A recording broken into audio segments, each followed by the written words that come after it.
Caulfield has always been an important place for Melbourne's railways. This interchange station, about 10 kilometres from Melbourne CBD, sits at the junction between lines heading south towards the Mornington Peninsula and those heading east towards places like Dandenong and Gippsland. Being in this location means it has a long history. It first opened in 1879 and was rebuilt in 1914, as well as many other facelifts and renovations since. Today it seems like just another suburban station, and you'd probably go through here without a second thought.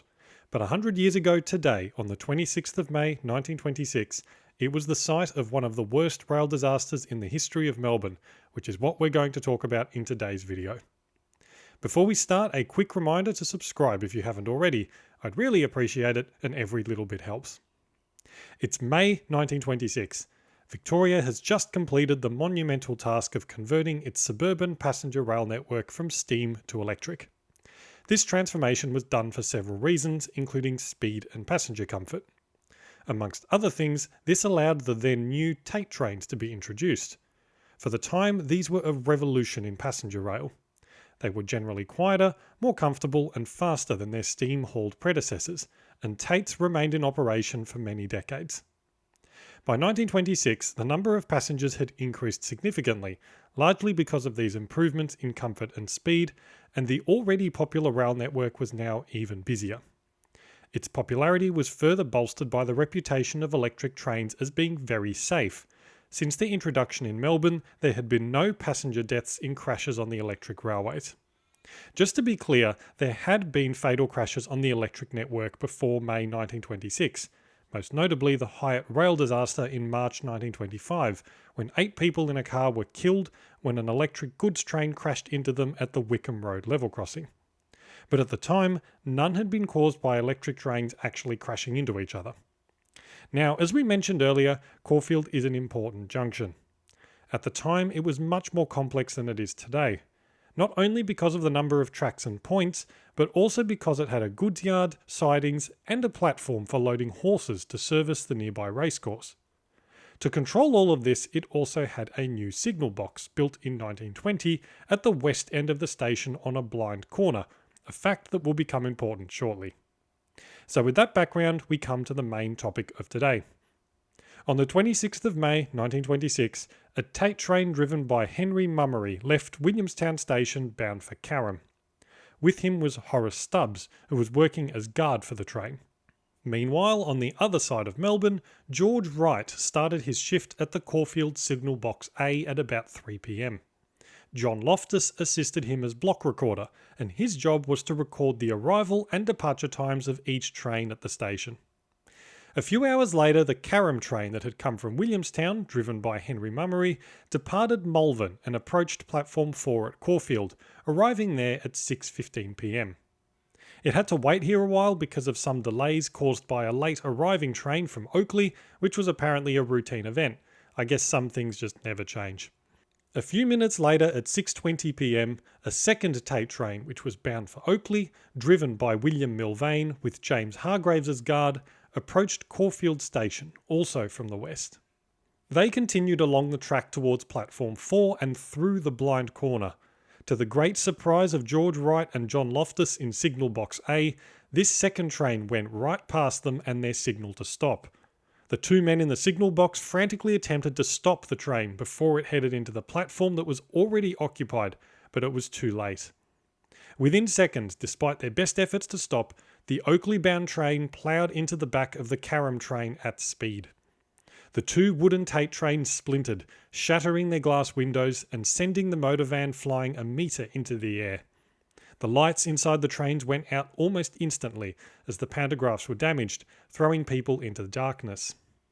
Passengers later reported being thrown against the walls or becoming caught in debris as carriages collapsed around them.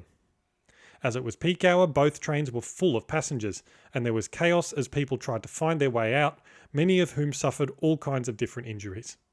Broken limbs, shock and head injuries were not uncommon. A Mr. Edgar Ryder, who was injured, later told the newspapers that the carriage, quote, crumpled like a concertina. By the 28th of May, 3 people were confirmed to have been killed: Arthur Upton of Edithvale, George Beams of Carrum, and William Dobney of Chelsea. Up to 175 others were injured, I couldn't confirm an exact number as there were conflicting accounts, but no doubt it was huge. Emergency services rushed to the scene, while bystanders, railway employees, and uninjured passengers began helping people out of the wreck.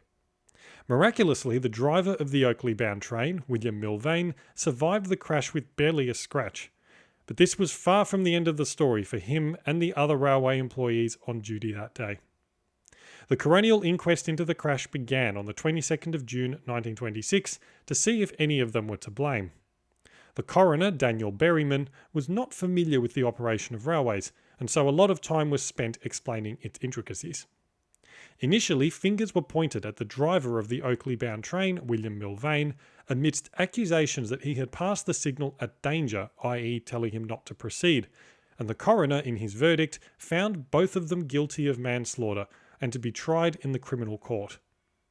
Nevertheless, a jury in the criminal court found all three men not guilty on the 21st of September 1926, on the grounds that, quote, "The precautions taken to safeguard the public at this particular point are inadequate and should be rectified immediately."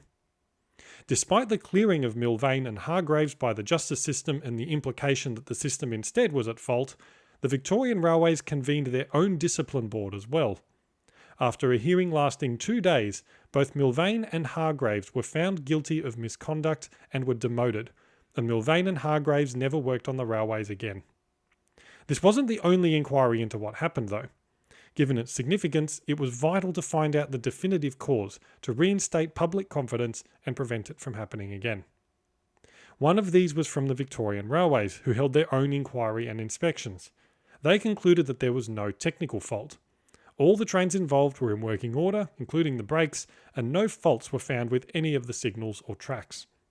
The Victorian Railways continued to assert that changes did not need to be made, but finally in 1933 changes were made to the signals at Caulfield Junction that abolished the A and B signal boxes and upgraded the system to prevent the same thing happening again.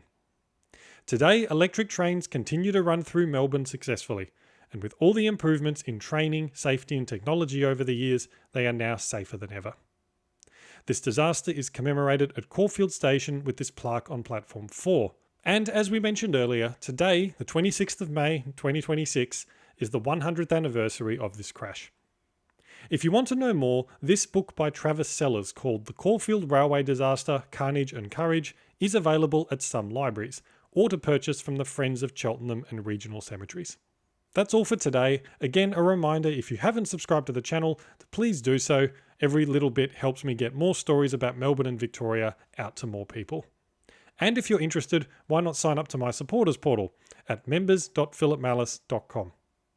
As always, thank you so much for watching, and I'll see you next time.